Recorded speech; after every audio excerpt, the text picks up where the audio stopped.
warahmatullahi wabarakatuh.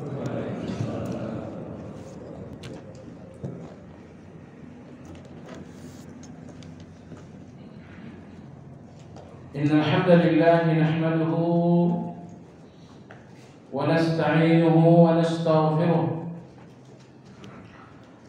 wa na'udzu billahi min shururi anfusina wa min sayyiati a'malina. Man yahdihillahu fala mudilla lahu wa man yudlil fala hadiya lahu. Wa ashhadu an la ilaha illallah wahdahu la syarika lahu wa ashhadu anna Muhammadan 'abduhu wa rasuluhu la nabiyya ba'dahu. Allahumma shalli wa sallim ala Muhammadin wa ala alihi wa ashabihi wa man ittaba'ahum bi ihsan ila yaumiddin. Ya ayyuhalladzina amanu taqullaha haqqa tuqatih wa la tamutunna illa wa antum muslimun. Kaum muslimin wal muslimat rahimakumullah.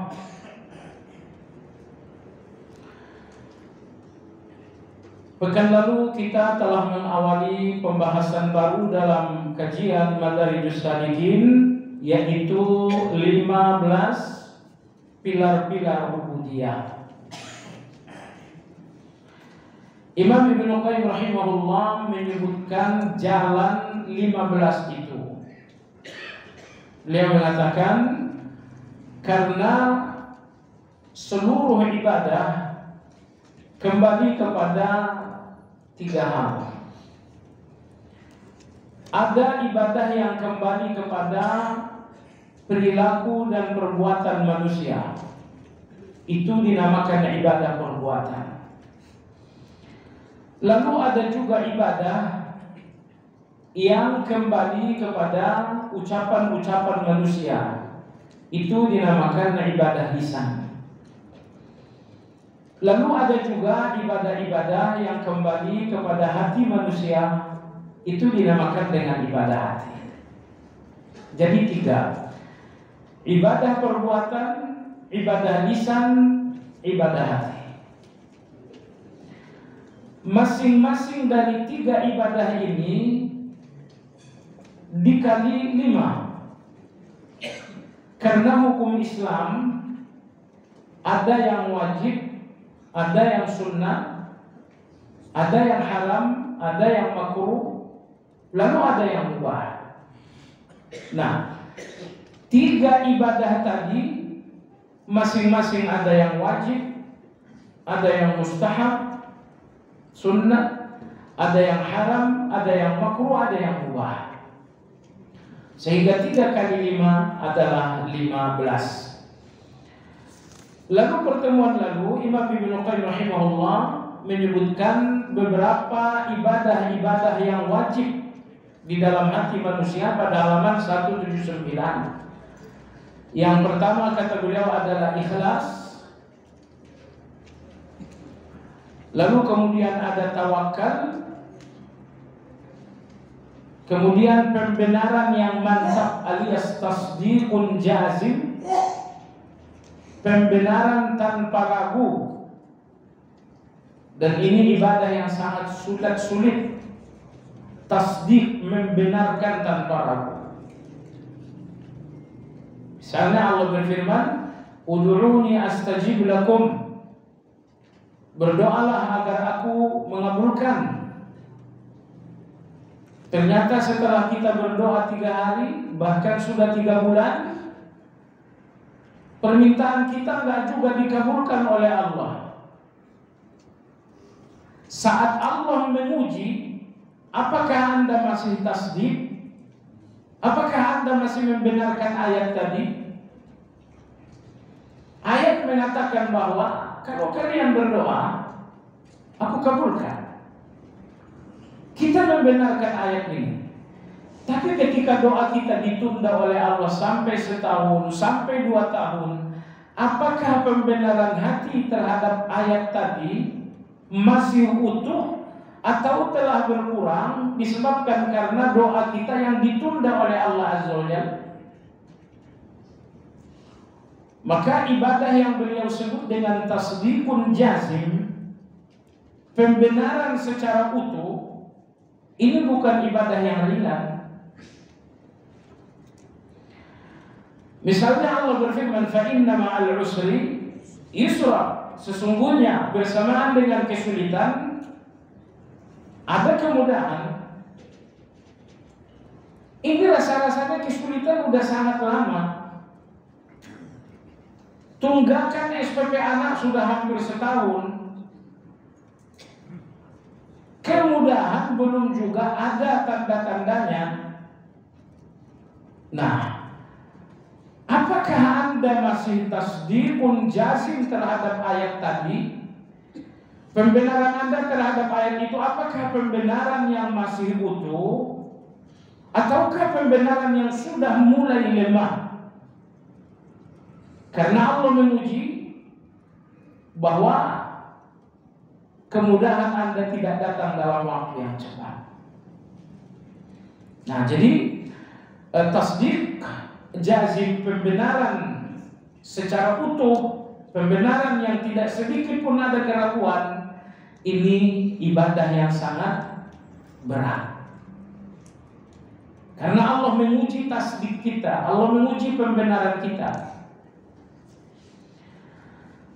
Nah, kemudian di antara ibadah hati yang wajib kemarin adalah niat.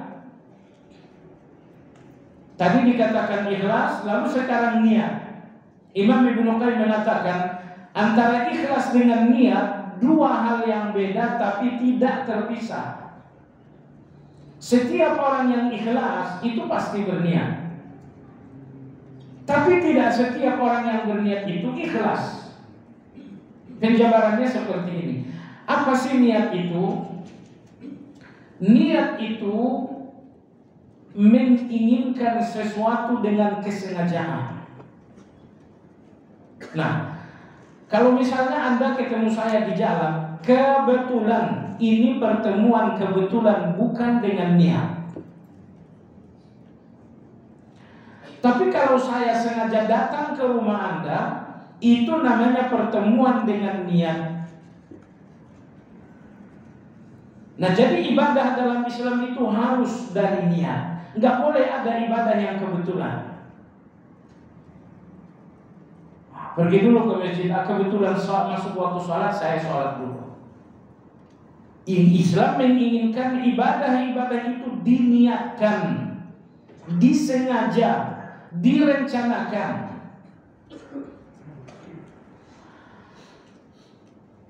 Baik, lalu ikhlas adalah motif.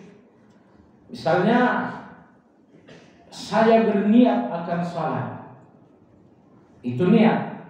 Tujuan saya Allah, itu namanya ikhlas. Itu namanya ikhlas. Maka setiap ikhlas pasti ada niatnya, tapi tidak setiap orang yang berniat itu ikhlas. Orang-orang munafik, mereka berniat sholat karena mereka menyengaja sholat. Bukan cuma pakai kain sarung, pakai gamis baru lagi. Artinya mereka niat betul untuk sholat itu. Tapi apa tujuan Anda dengan niat itu? Tujuan saya dengan niat ini adalah pujian manusia.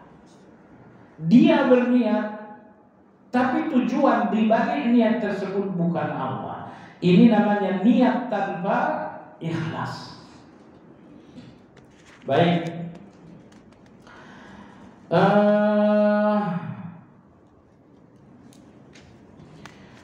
Kita ulang sedikit halaman.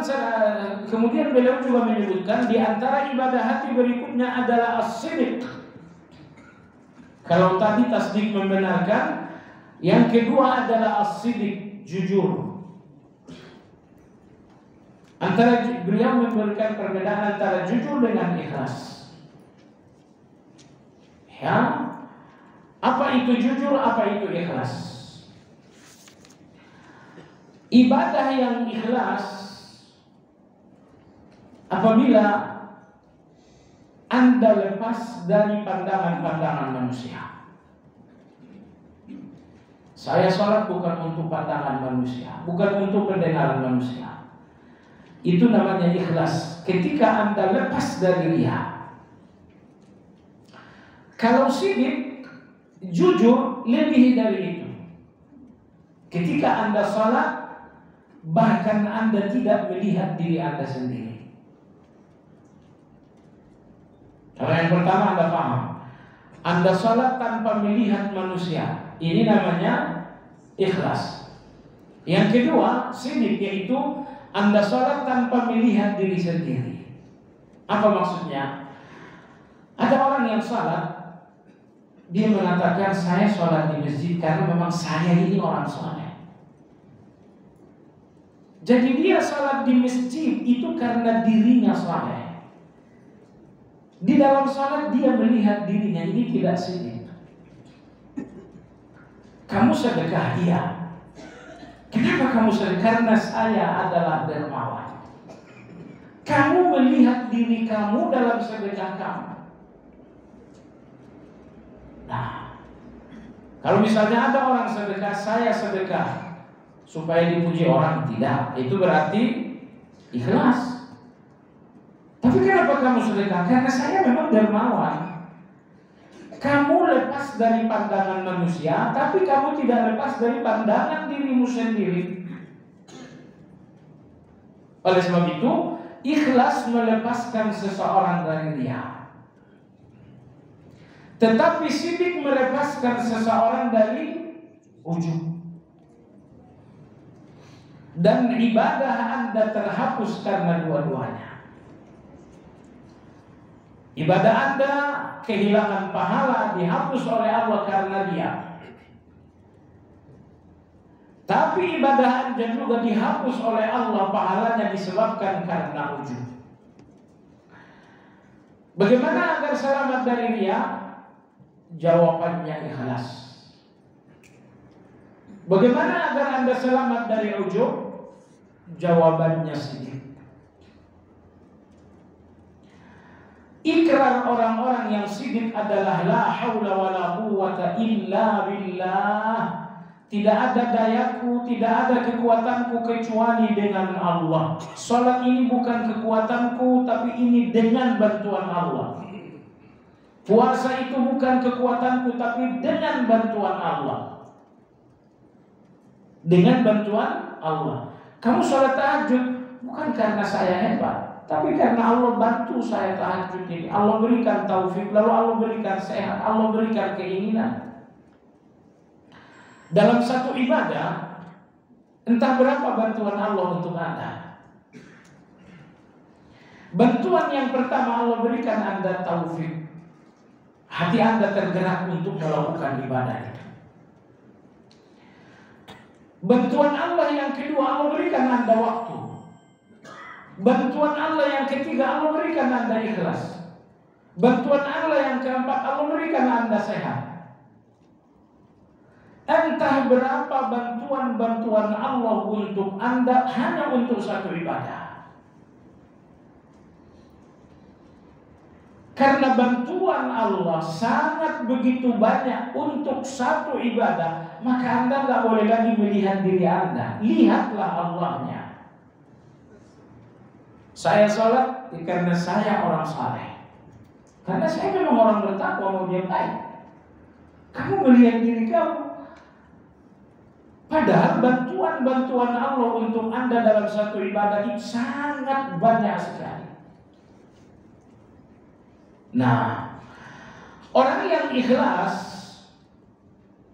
adalah orang yang beramal lillah. Dan orang yang sidik atau siddiq adalah orang yang beramal billah. Ya, ikhlas itu Anda beramal lillah karena Allah. Tapi orang yang sidik itu orang yang beramal billah dengan Allah. Amal ini bukan dengan kekuatan saya, tapi dengan bantuan Allah. Itu namanya billah. Anda jangan lihat kemampuan Anda, kekuatan Anda, kesolehan Anda. Yang Anda lihat dalam amal ini taufik Allah, ini kebaikan Allah, ini kemudahan dari Allah. Sebab itu sekali lagi saya tegaskan jamaah sekalian, untuk satu ibadah entah berapa banyak bantuan Allah. Tapi orang yang tak belajar sidik melihat tenaganya yang sedikit dan tidak melihat bantuan Allah yang banyak. Makanya ujub itu menghapuskan amal. Karena ujub Anda melihat diri Anda yang sedikit dan Anda tidak melihat bantuan Allah yang banyak. Baik jemaah sekalian, orang-orang yang ikhlas dinamakan mukhlisin. Dan orang-orang yang sidik dinamakan mukhlasin. Jadi ada orang yang mukhlisin, ada orang yang mukhlasin. Mukhlisin orang yang beramal lillah.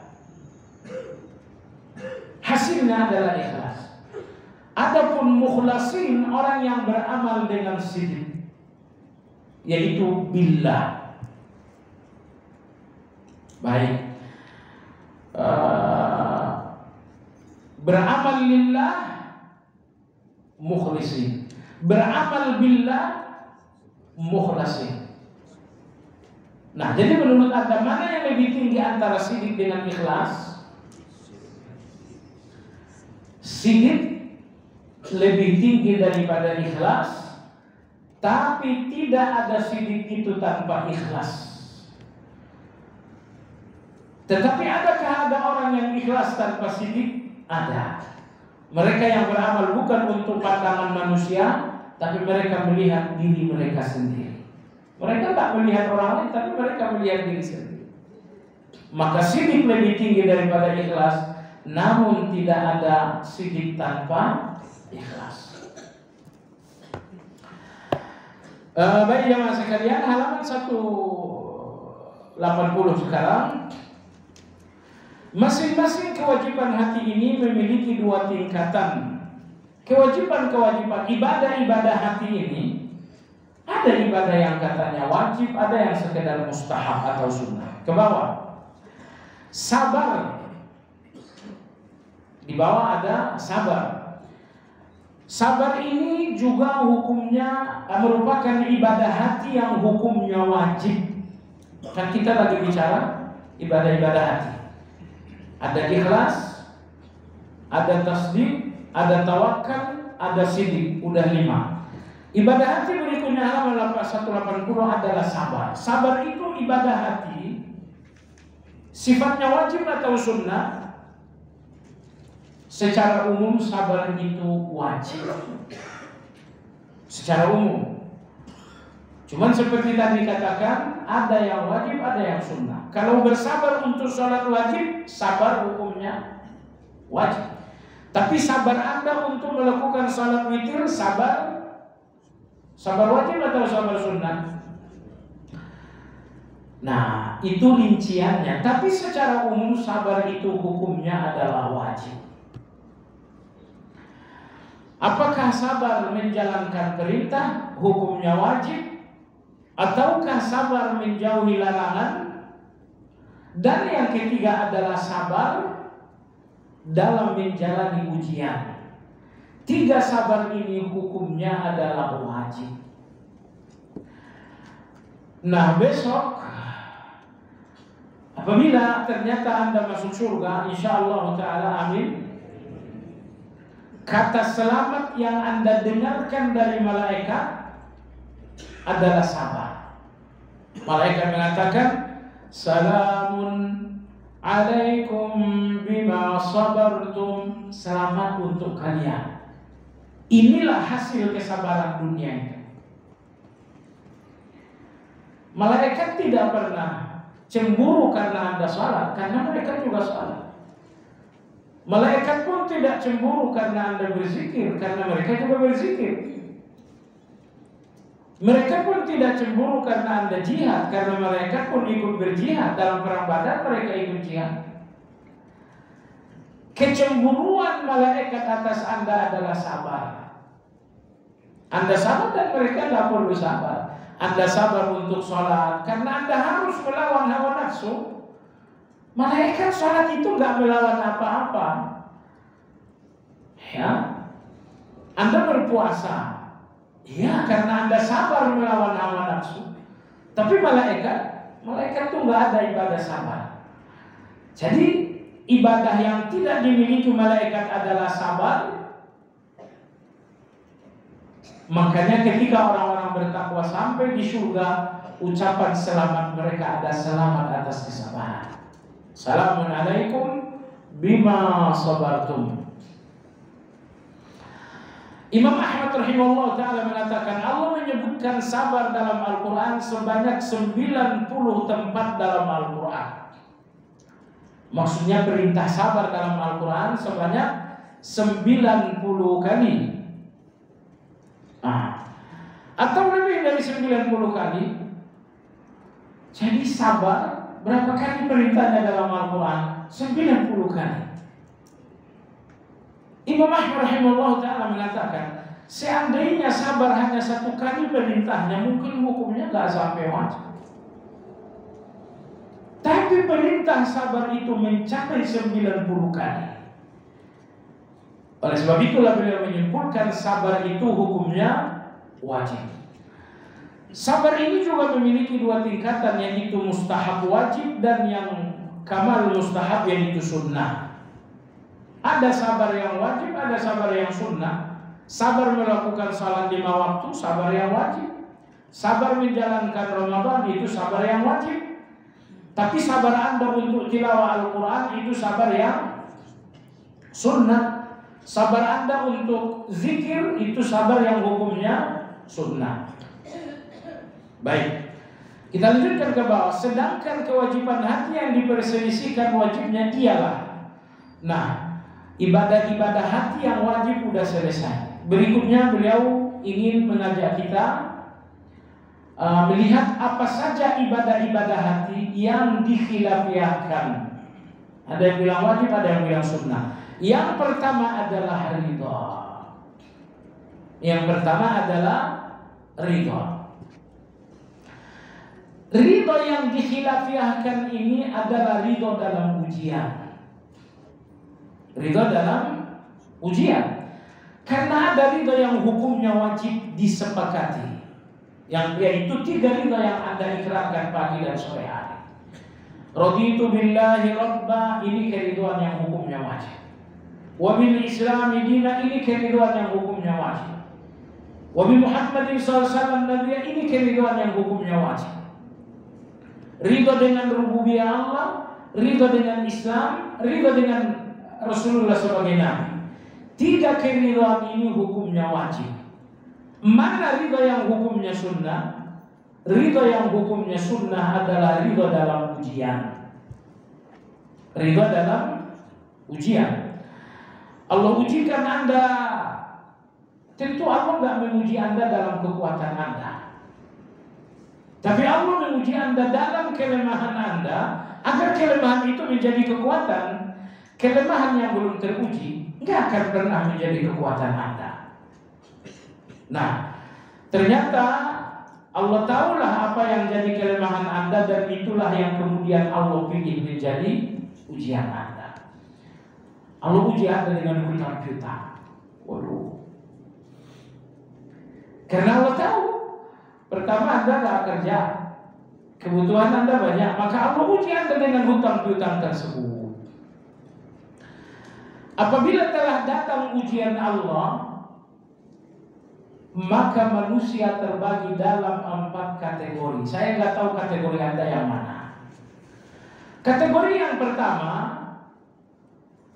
seseorang yang apabila telah sampai pada ujian Allah, mereka melihat ujian itu seperti melihat musuh. Mereka melihat ujian itu penuh dengan kebencian. Saya diuji dengan hutang-piutang, sialan hutang-piutang. Ini nomor 1. Orang-orang yang melihat ujian seperti melihat musuh, melihat ujian dengan penuh kebencian. orang seperti ini berdosa. Dosa mereka membenci ujian lebih besar daripada ujian itu sendiri. Ujian itu kerugian Anda, bukan? Kerugian Anda, tapi itu kerugian kecil. Kerugian besar Anda karena Anda melihat ujian ini dengan pandangan benci.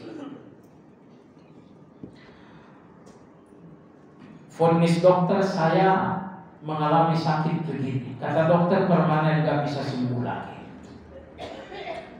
Ini orang yang pertama. Orang yang pertama melihat ujian seperti melihat musuh, memandang penuh dengan kebencian. Ini nomor satu. Kalau Anda melihat ujian Anda dengan pandangan benci, maka Anda rugi dua kali. Ujian itu kerugian Anda, kebencian Anda terhadap ujian itu adalah kerugian yang jauh lebih besar. Makanya Ali radhiyallahu anhu mengatakan, musibah kamu itu satu sepanjang kamu sabar. Kalau kamu nggak sabar, musibah kamu jadi dua. Kalau kamu sabar, ujian kamu, musibah kamu cuma hutang piutang. Tapi kalau kamu nggak sabar, ujian kamu dua, musibah kamu dua. Musibah pertama hutang piutangnya, musibah keduanya adalah kamu gak dapat apa-apa dari Allah, malah dapatkan dosa. Sudahlah tercekik hutang piutang, dapat dosa pula. Ini yang pertama. Bahwa Anda pahami kelompok pertama ini, konsekuensinya jamaah sekalian, mulai detik ini Anda jangan lagi melihat ujian Anda dengan pandangan benci. Anda tak boleh lagi melihat ujian-ujian Anda seperti melihat musuh. Melihat musuh dengan kebencian. Melihat musuh. Nomor dua. Ini apa nomor dua? Kapan berakhir? Anda berhadapan dengan musuh, Anda ingin supaya ini harus segera berakhir. Maka begitu datang ujian, jangan lihat ujian seperti melihat musuh dengan pandangan penuh kebencian. Anda tahu jemaah sekalian, kegelisahan Anda dalam ujian hanya 25% karena ujiannya. 75%-nya adalah karena kebencian Anda terhadap ujian itu. Paham maksud saya? Anda sedih gak sih dalam ujian? Iya, Anda sedih. Saya juga sedih. Tapi sedih kita dalam takaran yang wajar, itu manusiawi kita. Maka kalau Anda nggak sedih, mungkin akal sehat Anda lagi tumpul. Akal sehat Anda nggak berfungsi. Nggak ada orang yang tidak gelisah dengan ujian. Nggak ada orang yang tidak susah dengan ujian. Maka sedih Anda, gelisah Anda dalam takaran tertentu, itu manusiawi Anda. Dan nanti akan kita jelaskan kenapa Allah berikan Anda gelisah ini. Nanti ada hitung-hitungannya, pembicaraan berikutnya.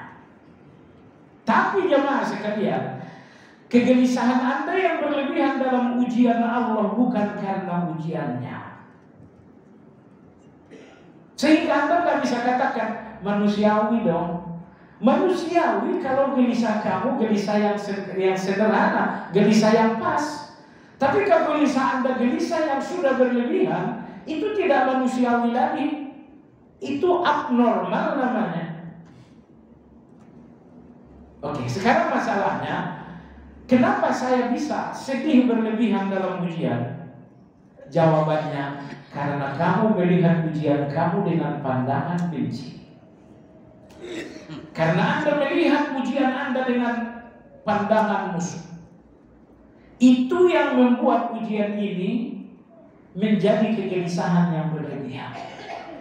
Seandainya Anda tidak melihat ujian Anda dengan pandangan benci, ujian ini hanya kegelisahan biasa.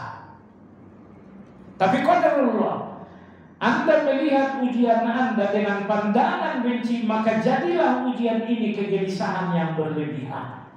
Sampai-sampai sebagian orang bunuh diri, nggak tahan dengan tanggung jawab hidup, akhirnya bunuh diri. Coba sekalian yang saya hormati, Anda tahu nggak sih kenapa manusia sangat gelisah sekali soal rezeki? Karena manusia keliru dalam identifikasi rezeki. Itu yang membuat manusia ini gelisah. Rezeki saya, pekerjaan saya. Itu yang membuat Anda gelisah. Kenapa? Begitu pekerjaan Anda tidak menentu, coba lihat, Anda akan gelisah. Nah, oleh sebab itu Anda belajar tauhid itu penting. Karena rezeki Anda ini dalam ilmu tauhid dinamakan dengan rububiyah. Betul tidak? Oleh karena rezeki adalah rububiyah, maka Anda hanya boleh melihat rezeki itu di tangan Allah. Itulah rububiyah itu.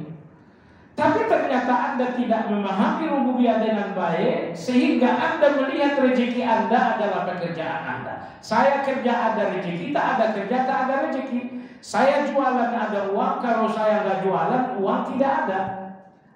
Itu yang membuat Anda gelisah, nggak tanggung-tanggung. Identifikasi Anda terhadap rezeki adalah pekerjaan. Padahal agama mengajarkan rezeki Anda adalah rububiyah Allah. Jadi bedakan antara rezeki dengan usaha. Saya berjualan itu usaha, bukan rezeki. Saya berbisnis itu usaha, bukan rezeki.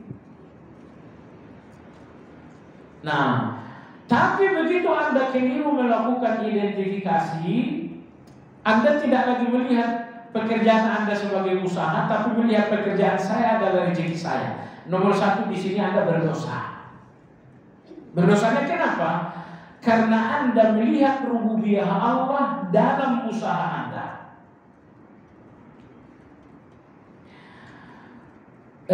Syirik yang disebut-sebut Nabi kita lebih halus dari semut hitam di atas batu hitam. Syirik ini mayoritasnya adalah dalam rububiyah. Walaupun dalam jumlah yang tidak sedikit ada dalam uluhiyah. Ya, soal rezeki misalnya, ketika Anda tidak membedakan rezeki dengan usaha, rezeki itu di tangan Allah, usaha itu di tangan Anda. Lalu Anda mengatakan rezeki saya, usaha saya. Apa yang Anda lakukan? Anda mencopot rububiyah Allah untuk diri Anda tanpa Anda sadari. Dan hasilnya Anda babak belur. Begitu pekerjaan nggak menentu, Anda mulai kasak kusuk. Begitu 2 bulan lagi Anda pensiun, Anda mulai kasak kusuk. Pensiun Anda hilang kerja, iya, tapi Anda nggak akan hilang rezeki. Ya, baik jemaah sekalian yang saya hormati. Ini nomor satu. Orang yang apabila telah sampai pada ujian melihatnya dengan kebencian. Kalau Anda melihat musibah Anda tidak dengan kebencian, musibah ini hanya gelisah biasa. Tapi kalau Anda melihat musibah ujian Anda dengan kebencian, maka gelisah Anda akan melebihi batas. Siapa yang akan hancur dengan gelisah berlebihan Anda? Anda sendiri. Anda sendiri yang akan hancur. Kasihan sekali Anda nggak kasihan dengan diri Anda, bukan? Anda siksa diri Anda sendiri. Waliyahulillah. Ya salam. Nikmat sekali agama ini jamaah sekalian. Kalau tidak ada nikmat, kalau tidak ada Islam, kita nggak bisa menikmati yang ada. Maka nikmat Islam adalah nikmat di atas nikmat. Dengan Islam ini kita bisa menikmati semuanya. Coba lihat orang kaya, punya harta nggak punya Islam.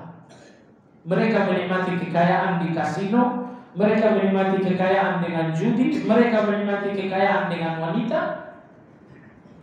Di tangan mereka ada nikmat, tapi tidak ada Islam, maka nikmat ini tidak ternikmati. Baik, jalan yang kedua dalam ujian adalah jalan sabar. Datang ujian Allah, dia sabar. Jalan yang ketiga dalam ujian adalah ridha. Nah, kaitannya dengan kajian itu ridho.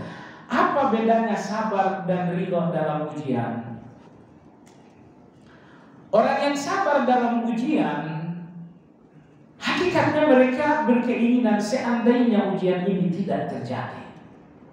Cuma mereka nggak berani ngomong.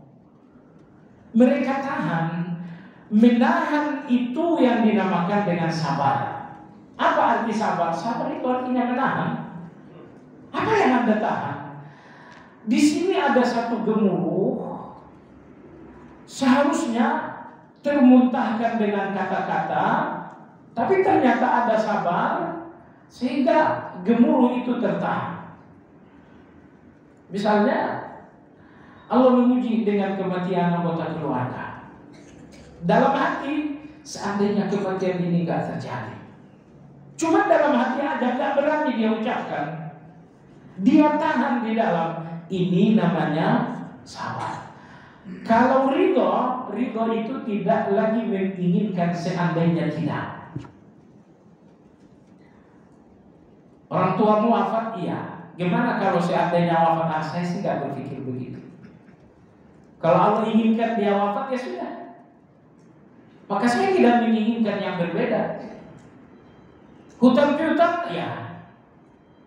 Seandainya kamu gak punya hutang piutang, saya gak punya keinginan seperti itu. Kalau memang hutang piutang ini Allah inginkan, saya inginkan juga. Ini namanya ridho.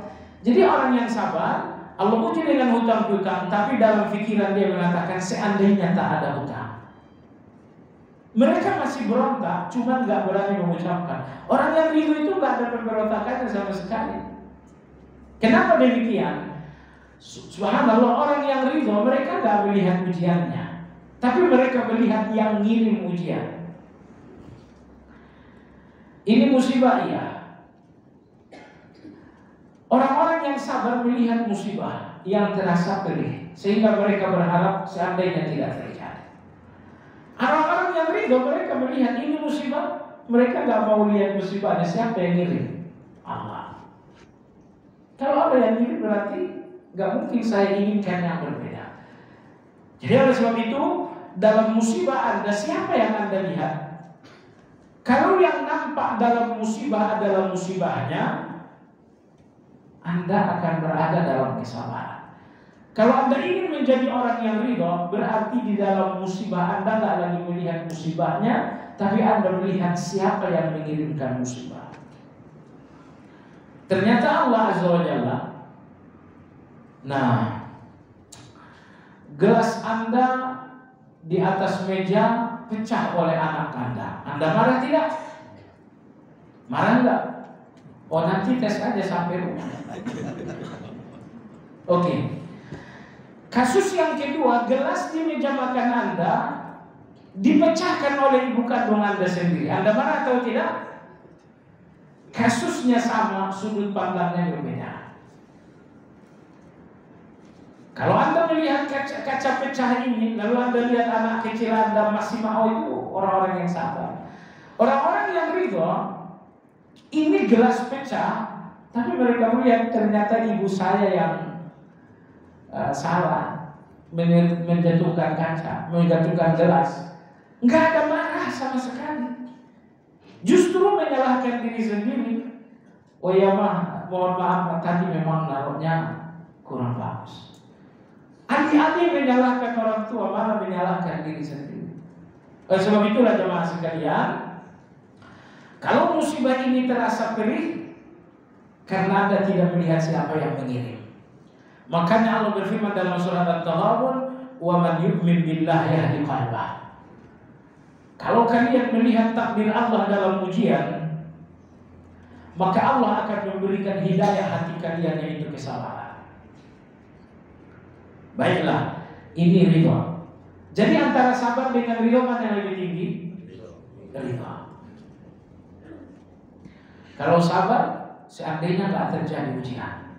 Kalau ridho, enggak, saya nggak berpikir demikian. Kalau memang Allah inginkan musibah, ya sudah, saya inginkan juga. Yang paling tinggi dalam ujian adalah orang yang keempat. Siapa itu? Orang-orang yang bersyukur dalam ujian. Orang-orang yang bersyukur dalam Anda jangan salah paham. Mereka tidak bersyukur dalam ujian karena ujiannya. Alhamdulillah ayah saya mati. Bukan itu. Alhamdulillah hutang saya. Bukan itu. Syukur mereka dalam ujian karena mereka melihat kebaikan-kebaikan Allah dalam ujian. Allah Akbar. Ada orang tertentu kalau sudah diuji oleh Allah, mereka nggak lihat lagi kebaikan Allah. Tapi kelas yang keempat ini, orang-orang yang meskipun diuji oleh Allah, namun mereka tetap melihat kebaikan-kebaikan Allah. Baik. Kebaikan Allah yang pertama, Allah uji saya dengan kematian anak saya misalnya. Kebaikan Allah yang pertama, Allah ambil satu tapi masih sisa 3. Kebaikan tak?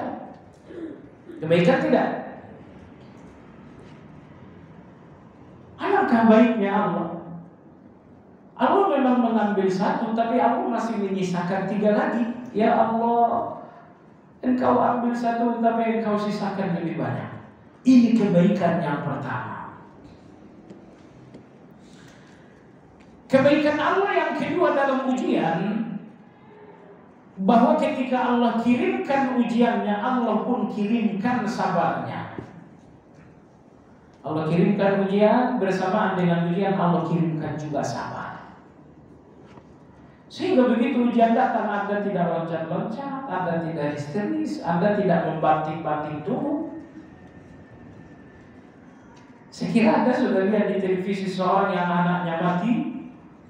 Begitu jenazahnya datang, histeris, memukul-mukul tubuh. Ya kan? Ini apa ini? Allah kirimkan musibah, tapi Allah tidak kirimkan sabar.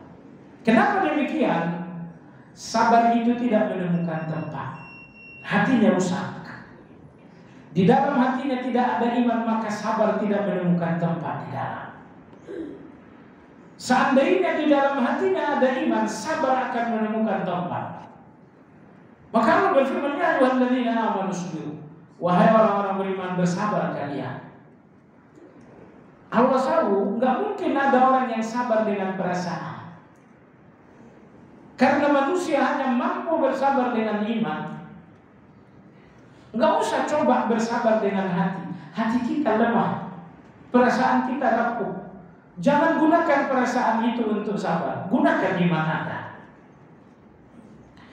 Kebaikan Allah yang kedua dalam ujian, bahwa ternyata Allah pun mengirimkan sabar bersamaan dengan ujian. Kebaikan Allah yang ketiga dalam ujian, kebaikan Allah yang pertama, bahwa Allah ambil sedikit sisa banyak. Kebaikan Allah yang kedua, Allah berikan sabar. Kebaikan Allah yang ketiga, jamaah sekalian, dalam ujian, bahwa Allah memberikan hikmah.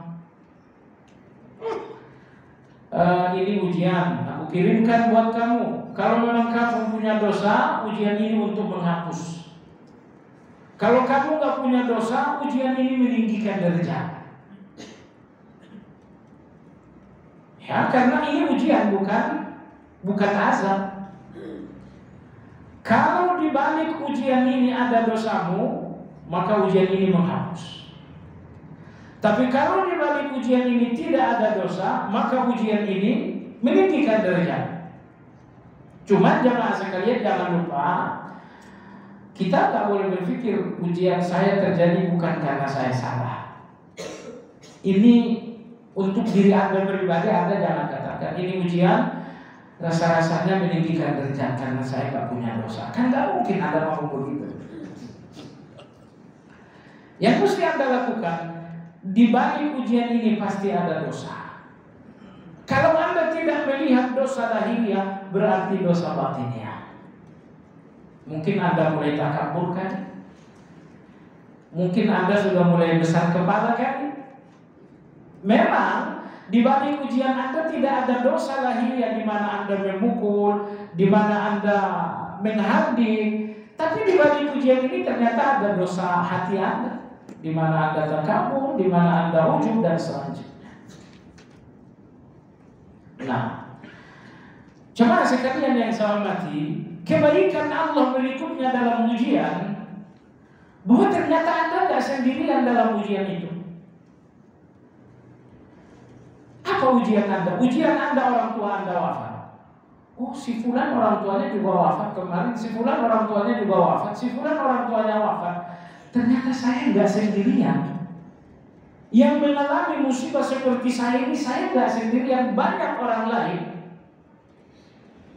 Ini kebaikan Allah yang keempat. Ini kebaikan Allah yang keempat.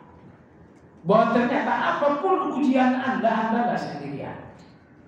Dan kasih sayang Allah jemaah sekalian, tidak ada ujian di muka bumi ini yang belum diujikan kepada para nabi. Semua ujian-ujian telah diujikan kepada para nabi. Ayah saya jahat, oh kamu seperti Nabi Ibrahim berarti. Istri saya cerewet, oh kamu seperti Nabi Lut berarti. Anak saya durhakanya nggak ampun, oh kamu seperti Nabi Nuh. Sakit ini nggak pernah kunjung sembuh, oh kamu Nabi Ayub berarti. Saya diuji dengan hutang piutang. Lah Nabi kita punya hutang ditagih dengan kasar oleh orang Yahudi. Kamu belum ditagih dengan kasar kan? Kalau Nabi berhutang lalu ditagih dengan kasar, ditenteng kerak baju Rasulullah. Dan Rasulullah subhanallah, Yahudi datang menagih, kerah baju Rasul ditenteng di depan orang banyak. Siapa itu? Rasulullah. Anda belum digituin kan? Belum ada apa-apanya Anda kalau begitu. Anda punya hutang tapi belum ada yang nenteng Anda di depan orang. Anak saya juga wafat. Oh, kamu seperti Rasulullah. Rasulullah anak-anaknya juga wafat. Kesimpulan, tidak ada ujian di muka bumi ini yang belum diujikan oleh Allah kepada para nabi. Saya tadi digamparin nama preman. Nabi Zakaria dibacok sama preman sampai mati. Kamu cuma digamparin. Nabi Zakaria digergaji. Makanya jemaah sekalian, membaca Al-Quran ini obat hati. Anakku pergi nggak pulang-pulang, tah di mana dunianya anakku itu? Berarti kamu Nabi Yakub dong. Anakmu hilang. Sudah 10 tahun. Oh, Nabi Yakub hilang anak 40 tahun. Saya ini hidup dalam kemiskinan. Berarti kamu Nabi Isa. Nabi Isa alaihissalam seorang nabi yang hidup di atas kemiskinan yang sangat luar biasa. Sampai-sampai terkadang Nabi Isa alaihissalam tidak bisa keluar karena baju sedang dijemur. Nunggu kering dulu. Anda udah sampai seperti itu? Enggak. Semiskin-miskinnya Anda, baju Anda masih ada 1 losin. Ya. Maka di antara kebaikan Allah dalam ujian, bahwa ternyata Anda nggak sendirian. Semua ujian telah diujikan oleh Allah pada para nabi agar Anda dan saya sadar nggak ada orang yang nggak diuji. Seandainya ada orang yang tak diuji, mereka lah para nabi. Tapi Anda lihat sendiri, nabi-nabi saja diuji oleh Allah. Anak saya wafat berapa? 1. Nabi Ayub anaknya wafat sebanyak 10 dalam satu kesempatan. Kediaman rumah Nabi Ayub rubuh, anak-anaknya sedang tidur siang, semuanya mati di dalam waktu sekejap. Kalau anak kamu kan baru mati 1, baru mati 2.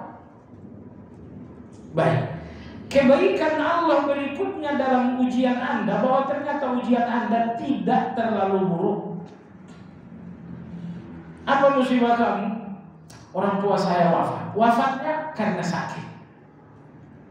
Oh, itu enggak ada apa-apanya. Kenapa?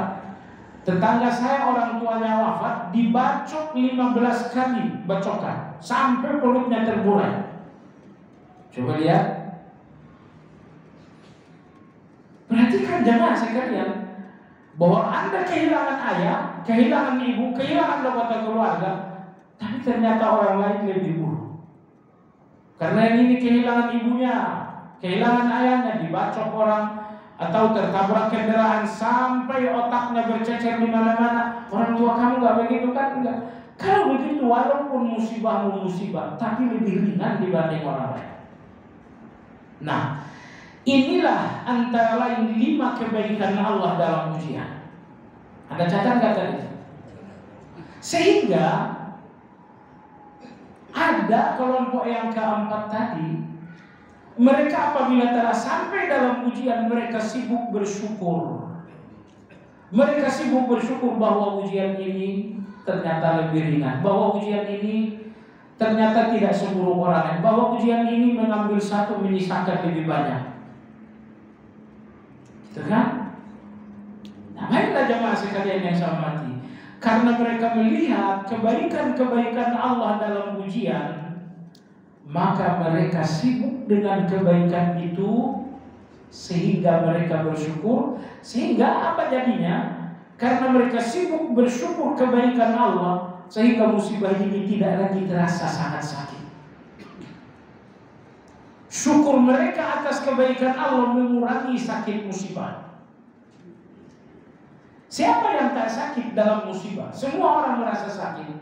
Tapi kalau Anda melihat kebaikan-kebaikan Allah dalam musibah, lalu Anda mensyukurinya, saya katakan, sibuk Anda mensyukuri kebaikan Allah dalam musibah Anda, itulah yang mengurangi sakitnya musibah. Baiklah jemaah sekalian, kembali kepada kita, halaman 180, masalah ridho. Karena tentang wajibnya ridho ini terhadap dua pendapat di kalangan fuqaha dan ahli tasawuf, dan kedua pendapat ini terdapat di kalangan pengikut Imam Ahmad. Orang yang mewajibkan berargumen tidak rela kepada Allah adalah haram, sedangkan tidak dapat membebaskan diri yang tidak rela. Paham gak maksudnya? Maksud beliau, ridho itu wajib atau haram? Ridho itu wajib atau sunnah? Ada yang mengatakan ridho itu hukumnya wajib. Kenapa? Karena membenci musibah adalah haram. Benci musibah apa hukumnya? Haram. Bagaimana Anda supaya tak benci? Supaya tak benci berarti ridho. Maka ridho hukumnya wajib untuk melepaskan seseorang dari benci terhadap musibah. Kalau tak ada ridho, mau tak mau orang benci dengan musibah. Ini argumentasi golongan yang pertama. Sedang orang yang tidak dapat berwasiat, sedang golongan yang pendapat mengatakan tidak terdapat perintah untuk ridho dalam Al-Quran. Orang yang mengatakan ridho itu enggak wajib, argumentasi mereka, adakah satu ayat saja yang memerintahkan ridho? Enggak ada.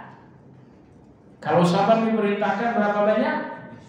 90 kali. Kalau ridho ada perintahnya, tidak ada perintahnya. Makanya ridho itu hukumnya sunnah. Menurut mereka, golongan pertama mengatakan ridho itu hukumnya wajib. Kenapa? Karena benci dengan musibah itu haram. Anda tidak mungkin lepas dari yang haram ini kecuali dengan ridho. Maka jadilah ridho itu wajib untuk Anda selamat dari haramnya benci musibah. Udah masuk surga belum? Sudah, baik. Halaman 180. Insya Allah akan datang adalah inabah. Sampai di sini mudah-mudahan bermanfaat. Bagi Anda yang ingin bertanya, silakan.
kita ini hanya sholat kemudian pulang, tidak talabul ilmi. Apa orang ini tidak mendapat bantuan Allah karena talabul ilmi hukumnya wajib bagi setiap muslim? Apakah sempurna ibadahnya? Mohon penjelasan. Antara kita yang melihat dan mereka yang pergi tentu harus sudut pandangnya berbeda. Saya pribadi, saya bicara diri saya lihat satu persatu orang pergi, saya nggak kecil hati. Saya berpikir dua hal. Pertama, mungkin dia punya uzur di luar dan dia keluar karena uzur itu. Allah mengizinkannya keluar karena uzur. Kenapa saya persoalkan? Nomor dua, kewajiban setiap orang adalah belajar dan gak mesti dengan saya. Dia keluar kalau dia belajar bagus, gak mesti dengan saya. Nah, jadi maksud saya adalah orang-orang yang keluar masjid tidak talabul ilmi, mari kita melihat mereka dengan sudut pandang yang tidak membuat kita berdosa. Jadi janganlah digunakan sudut pandang yang membuat kita berdosa. Terus terang memang ada sebagian orang yang jelas-jelas memang gak bagus. Ya kan? Kamu kenapa gue ngaju itu aliran sesat? Tapi orang seperti ini Anda butuhkan dia. Karena di akhirat pertemuan dengan dia, kebaikan kamu buat saya. Kamu tuduh saya aliran sesat, padahal saya ini bukan aliran sesat. Maka amal kamu selama 5 tahun buat saya bagus kan? Orang-orang yang zalim, saya katakan, orang-orang yang zalim di dunia ini menyakitkan, tapi di akhirat sangat dibutuhkan. Anda butuh mereka di dunia atau di akhirat? Ya, jadi sudah biarin saja. Oh, ini aliran beda yang ngaji dalam masjid.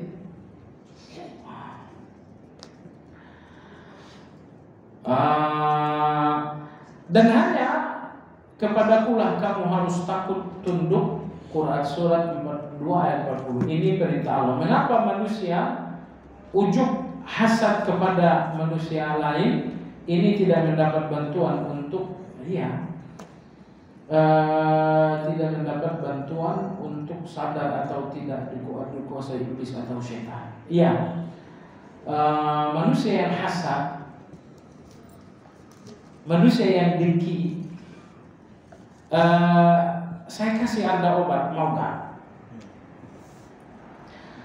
Karena Anda dengan saya gak mungkin dengki, saya dengan Anda pun gak dengki. Dengki itu terjadi dengan orang yang ada saingan dengan Anda.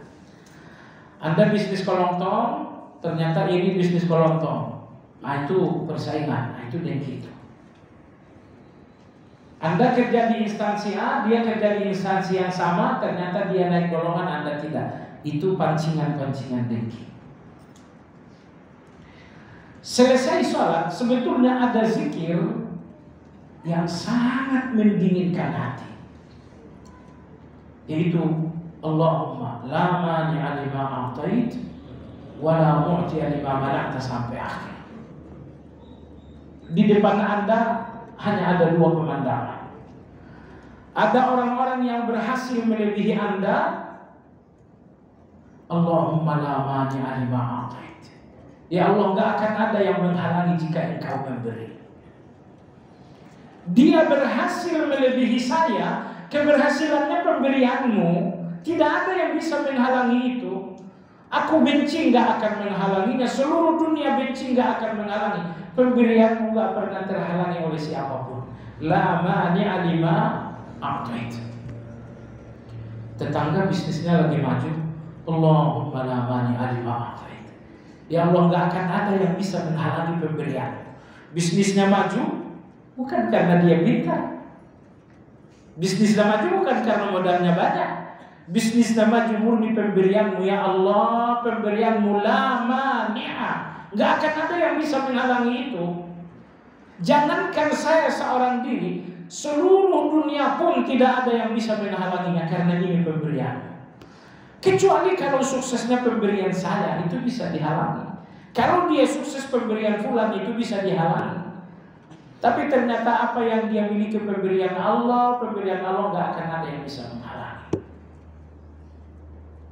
Tetangga sebelah anaknya juara, anak kita tidak. Allahumma la mani'a lima a'tait. Ya Allah, nggak ada yang bisa menghalangi apapun yang kau berikan. Kau berikan dia anak cerdas jadi juara, itu pemberianmu ya Allah.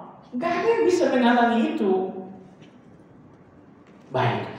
Kalau Anda melihat keberhasilan orang lain dalam pengertian yang seluas-luasnya, lihat keberhasilan tersebut, lalu berdesahlah untuk Anda. Katakan kepada diri Anda, Allahumma la mani'a lima a'tait. Keberhasilan yang aku lihat pemberianmu, dan pemberianmu tidak mungkin dihalangi siapapun. Baik. Tapi kalau Anda melihat orang-orang gagal, bisnismen yang bangkrut, karyawan yang dipecat, orang yang sedang sakit, orang yang gak bisa bayar kontrakan, ketika Anda melihat pemandangan ini, katakan, wala mu'tiya lima mana'ata. Wala mu'tiya, ya Allah, tidak ada yang bisa memberi kalau Engkau sendiri tidak memberi. Dia ini tidak sukses berarti Kau tidak memberi, maka gak ada lagi yang bisa memberi apa-apa. Dia ini sakit berarti Engkau tidak memberi sehat, maka kalau Engkau tidak memberi sehat, siapapun tidak ada yang bisa memberinya. Ya Allah, orang ini terlilit hutang-hutang, berarti Engkau tidak memberinya uang. Kalau Engkau tidak memberi, siapapun tidak ada yang bisa memberi. Kita berbagi tips aja gitu ya, karena hati kita nggak jauh beda lah. Sesekali dengki, sesekali hasad. Cuman ada perjuangan melawan hasad. Bagi saya pribadi, ucapan terampuh melawan hasad yang tadi. Apapun kelebihan orang lain, Allahumma la mani'a lima a'tait. Ya Allah, tidak ada yang bisa menghalangi pemberianmu. Kelebihannya adalah pemberianmu, kekayaannya adalah pemberianmu, kecerdasan anaknya adalah pemberianmu. Semua pemberianmu, tidak ada yang bisa menghalangi. Dan kalau Anda lihat orang-orang yang bernasib buruk dan Anda di atas, Allahumma la mu'tiya lima mana'ata. Ya Allah, nggak ada yang bisa memberi kalau memang Engkau tidak memberi. Ini kenapa sakit? Karena Engkau tidak berikan sehat. Kalau Engkau sini saya. Ini Masya Allah, kita doakan anak berkah, anak calon hafal Quran insya Allah, calon ulama, orang tuanya juga orang saleh, hidup dunia bahagia dan akhirat insyaallah taala. Baik jemaah sekalian, jadi maka habis sholat nih bacakan zikir tadi untuk membersihkan hati. Jangan sekedar untuk membasahi lisan. Allahumma la mani'a lima a'tait. Ya Allah, enggak ada yang bisa menghalangi jika Engkau ingin memberi. Enggak ada yang bisa menghalangi pemberian. Wala mu'tiya lima mana'ata. Dan tidak ada yang bisa memberikan memang, dan tidak ada yang bisa memberikan Engkau sendiri menghalangi. Saya harusnya naik golongan, tapi nggak naik golongan. Pasti ada yang sirik dengan saya. Allahumma la mu'tiya lima mana'ata. Ya Allah, nggak ada yang bisa memberi kalau Engkau sendiri menghalangi. Bukan karena fulan, bukan karena fulan. Baik. Mohon penjelasan, anak saya usaha di bidang desain interior, mendapat tawaran membuat desain kantor untuk agensi artis yang isinya ikhtilat antara ikhwan akhwat dengan segala kehidupan artis yang lebih bebas. Apakah tawaran kerja tersebut boleh diambil oleh anak saya atau lebih baik ditolak karena melihat lebih banyak mudaratnya? Alhamdulillah Anda sudah jawab, Anda nggak perlu jawab. Karena melihat lebih banyak mudaratnya, sudah itu jawaban saya juga. Enggak jauh beda. Kalau memang mudaratnya lebih banyak, sudah. Sama dengan rokok aja lah. Bungkus rokok, jantung, paru-paru, impotensi. Itu fatwa, nggak perlu MUI bikin munas segala. Jika kita sudah melaksanakan ibadah haji dan umrah beberapa kali dan masih ada uang lagi, pertanyaan, mana yang lebih utama, umrah dan haji lagi atau sedekah? Jawabannya dua-duanya. Anda umrah, Anda juga sedekah, ya kan? Tentu caranya bagaimana? Caranya sedekahnya nggak perlu 1 miliar, gitu ya. Jawabannya tetaplah pergi umroh, tetaplah berhaji, dan tetaplah bersedekah. Supaya bisa kurangi sedekahnya, nggak perlu mahal-mahal. Lakukan dua-duanya. Mengingat orang yang umroh lagi, haji lagi, ini rezekinya akan subur. Itu membanyakkan rezeki. Bagaimana cara supaya kita selalu bersyukur dan seberapa ukuran kesabaran yang diinginkan oleh Allah? Agar supaya syukur gampang, Rasulullah mengajarkan lihat ke bawah. Syukur itu aja. Kata Nabi, unzuru ila man huwa asfala minkum wa la tanzuru ila man huwa fawqakum fa innahu ajdaru an la tazdaru bi ni'matillah. Lihat ke bawah, jangan lihat ke atas. Itu caranya bersyukur. Kamu sakit, iya sakit apa? Oh, saya ini sakit batuk. Oh, kalau si bulan sakitnya kanker. Alhamdulillah. Kamu, saya punya motor. Kalau sebulan cuma sepeda ontel. Alhamdulillah. Syukur itu rekayasa, bukan soal uang banyak. Sekali lagi, syukur itu bukan soal uang banyak, tapi soal pandangan. Anda melihat kemana? Kalau Anda melihat ke bawah, Anda akan bersyukur. Tapi kalau Anda lihat ke atas, Anda nggak pernah bersyukur. Ukuran sabar yang diinginkan oleh Allah, ukuran sabar yang diinginkan Allah sampai batas sabar itu apa? Batasnya adalah sampai Anda terhindar dari yang diharamkan oleh Allah. Anda harus bersabar dalam musibah, batasnya sampai Anda benar-benar tidak jatuh kepada yang haram. Baik, terjadi musibah misalnya keluarga saya wafat, akhirnya saya sibuk tuntut sini. Oh, kamu gak selamat dari yang dilarang oleh Allah. Berarti sabar kamu sabar yang rusak, sabar yang gak bagus. Karena sabar itu membuat seseorang tidak jatuh terhadap apapun yang Allah larang. Baik. Pertanyaan terakhir, anak perempuan habis operasi tulang belakang, buka jahitan setelah 3 minggu dan tidak boleh kena air. Bagaimana cara mandi wajib haidnya? Jangan mandi wajib, cukup bertayamum. Begitu misalnya haidnya sudah selesai, sudah tayamum. Selesai. Cukup. Allah berfirman, wa in kuntum marda aw ala safarin aw ja'a ahadun minkum min al-ghaid aw lamastumun nisa falam tajidu ma'an fatayammamu. Kalau kalian sakit atau kalian safar dan kalian tidak bisa menggunakan air, maka bertayamumlah. Wallahu a'lam. Subhanakallahumma bihamdika asyhadu an la ilaha illa anta astaghfiruka wa atubu ilaik. Alhamdulillahirabbil alamin. Assalamualaikum warahmatullahi wabarakatuh.